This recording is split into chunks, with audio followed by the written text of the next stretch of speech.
دوستوں آج بات کریں گے حماس اور اسرائیل کے بیچ کی لڑائی کی۔ آج 12واں دن ہے اور مسلسل اسرائیل کی بمباری غزہ واسیوں پر جاری ہے۔ غزہ میں جو ایک ہاسپٹل تھا اس کو نشانہ بنایا گیا، جس کے تحت اس ہاسپٹل کے اندر کوئی 600 کے قریب بچے اور عورتیں اور جو زیر علاج تھے سب کو نشانہ بنا کر شہید کر دیا گیا۔ رفح بارڈر ابھی تک نہیں کھل رہا۔ مصر کا کہنا ہے کہ جب تک اس کو گارنٹی نہیں دی جاتی ہم رفح بارڈر کو نہیں کھولیں گے، اور وہاں پر تقریباً لاکھوں کی تعداد میں فلسطینی غزہ واسی کھڑے ہیں۔ باہر جو واحد گزرگاہ ہے اس کو جانے کے لیے ترس رہے ہیں، کھانے کے لیے، پینے کے لیے اور رہنے کے لیے، لیکن نہ تو مصر رفح بارڈر کھول رہا ہے اور نہ ہی اسرائیل اپنی بمباری کو بند کر رہا ہے۔ اقوام متحدہ نے کوشش کی کہ کسی بھی طریقے سے کچھ وقتی طور پر سیز فائر کیا جائے،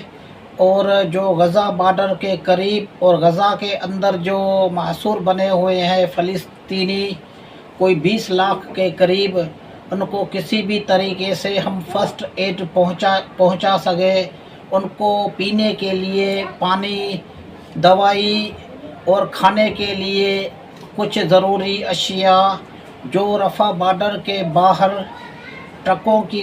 لائنیں لگی ہوئی ہیں، لیکن ان کو اجازت نہیں ہے کہ وہ اندر غزہ کے اندر انٹر کر سکے، جا سکے، اس کو اجازت ہی نہیں مل رہی۔ تو دوستو امریکہ کا صدر آیا، اسرائیل کے اندر آیا، جیسے میں نے کل اپنے ولاگ میں آپ لوگوں کو بتایا کہ امریکہ کا صدر آئے گا لیکن ہوگا کچھ بھی نہیں، اور بالکل وہی ہوا۔ آیا، اسرائیل کو شاباشی دی اور کہا کہ بہت اچھے سے آپ مسلمانوں کو مار رہے ہیں، بھلے آپ جائیں اور مزید جو ہے وہ آپ بمباری اپنی چالو رکھیں، آپ کو کوئی بھی پوچھنے والا نہیں ہے، میں آپ کے ساتھ کھڑا ہوں، میں آپ کے ساتھ ہوں۔ تو واضح پیغام امت مسلمہ کو اور پوری دنیا کو واضح پیغام امریکہ نے دیا کہ میں اسرائیل کے ساتھ کھڑا ہوں، اور جب تک حماس کا ہم قلعہ کما نہیں کر لیتے، اور جب تک اسرائیل نہیں چاہے گا کہ اب جنگ بندی کی جائے، تب تک کوئی بھی جنگ بندی کا سمجھوتا نہیں ہو سکتا۔ یہ اسرائیل اور امریکہ نے مشترکہ طور پر جو پریس کانفرنس ہے اس میں بھی یہی بات انہوں نے دہرائی کہ فی الحال سیز فائر کا کوئی بھی جو ہے وہ نہیں ہوگا، سیز فائر فی الحال آپ سیز فائر کو بھول جائیں۔ دوستو اقوام متحدہ بھی اپنی طرف سے تھوڑی بہت کوشش کر رہا ہے، لیکن امریکہ اس کو ویٹو کر دیتا ہے، اس کے پاس یہ اختیارات ہیں۔ تو اکیلا ایک ایران ہے جو اس کی سپورٹ کر رہا ہے۔ کل تو الحمدللہ رشیا کا بھی جو ہے وہ امدادی سامان غزہ تک پہنچ گئے، غزہ کے اندر تو بہرحال نہیں آ سکا ہے، لیکن جو امدادی سامان ہے وہ رشیا نے بھی اپنی طرف سے بھیجا ہے، تاکہ کچھ جو ہے وہ جس میں فرسٹ ایڈ کا بھی سامان ہے۔ تو دوستو ابھی تک کی تو یہی صورتحال ہے کہ غزہ پر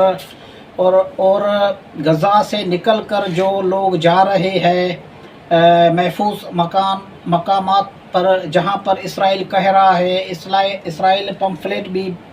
پھینک رہا ہے کہ آپ ساؤتھ کی طرف نکل جائیں، لیکن وہاں پر بھی جو لوگ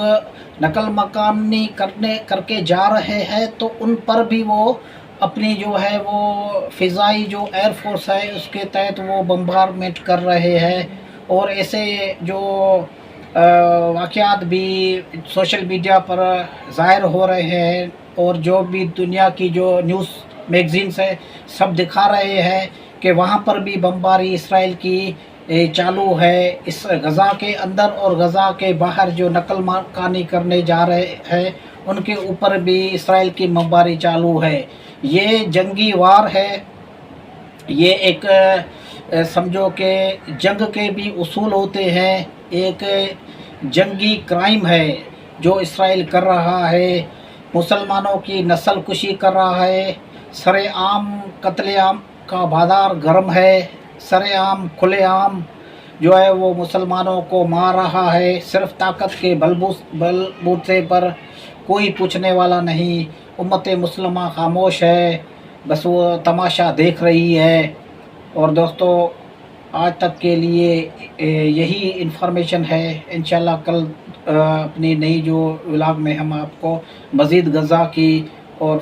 اسرائیل فلسطین وار کی ہم آپ کو اپڈیٹس دیتے رہیں گے۔ شکریہ۔